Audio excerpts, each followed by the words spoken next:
Ike, what did you make of the back and forth? I saw Ben Roethlisberger and Cam Heyward. I don't want to call it a beef because they both made it clear in the interviews, if you actually listen to the full clips, that it's not. But what did you make of their back and forth just about the state of the Steelers? And they were specifically talking about some of the lack of playoff success and, me first players. What did you make of the back and forth between the two Steelers all-pro players?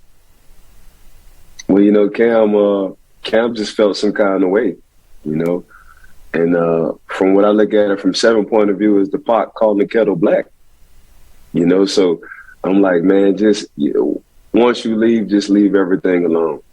Once I left everything alone in Pittsburgh.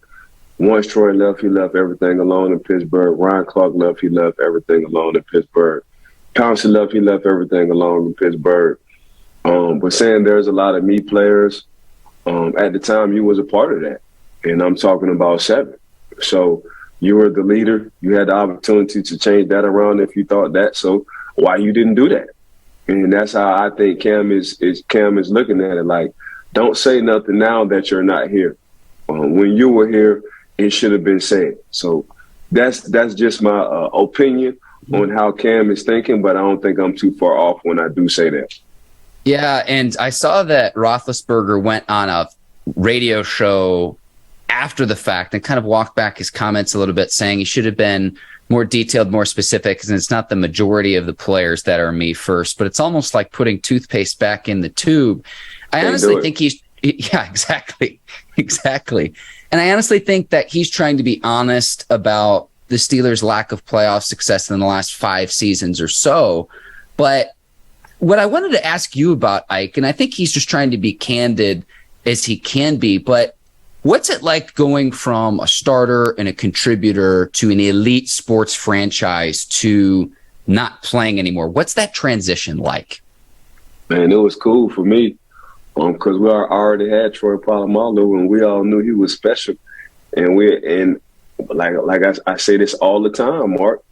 Troy was Michael Jackson, and we was just part of the Jackson 5.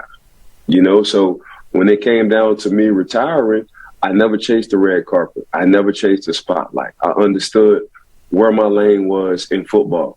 And it's hard to do, and I see it from a lot of players because, man, we've been a man all our life.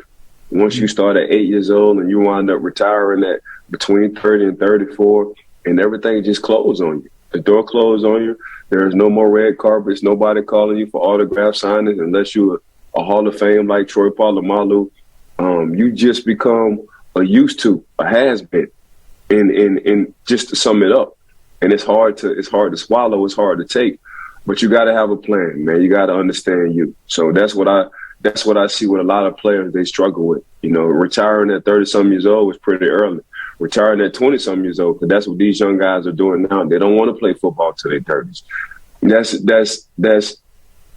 It's a huge transition, and a lot of guys don't know how to transition out of it because we have been in the spotlight for so long, but they got to understand, man, football in any professional sport will forever be a young man's sport unless you play quarterback, unless you play punter, unless you're a kicker. Them guys can play 15 to 20 years if they're really good at it, and they really never been in that kind of spotlight off of the positions I just named unless you're a quarterback. So it's just a transitional part. It's just from your whole life, you kind of bet on yourself. And what I mean, bet on yourself, you're one out of a few or a needle in the haystack when it comes to making it this level, let alone being very successful at this level. And now everything, man, the whole spotlight is gone. And people just tend to chase it or they can't adjust to it. Yeah, I know the NFL, National Football League, in my opinion, stands not for long because Correct. They do this study every few years where it's like the average NFL career is 3 or 4 seasons, and that's it. So there's always fresh talent coming in every year, guys getting drafted, some players that prove themselves as undrafted players that are able to establish themselves and carve out a role for themselves in this league. So I think some of that stems from that. And in all honesty, too, I think both players are just trying to be honest of, what do the Steelers need to do to get back to the playoff success and hoisting Lombardi trophies, chasing number 7. I think that's ultimately what this comes from. And so again, I don't want to make this out to be more than what it is. And both players even said that in their respective interviews. There's a level of respect of even if there's a disagreement publicly, there's a level of respect for both players given their contributions to the team that I think there's something to be said about that too. Cam was just defending what Ben has said in my mind. And, you know, if you listen to the whole interview, 7 did backpedal a little bit. He said he didn't mean it like that, but it's kind of too late. You said what you said, and that's how people kind of felt. And if you're a player on the football team, I think Cam, like I say, just looked at it like, bro, you've been in the locker room and you just retired. Why would you say that now? You know, why you didn't say this?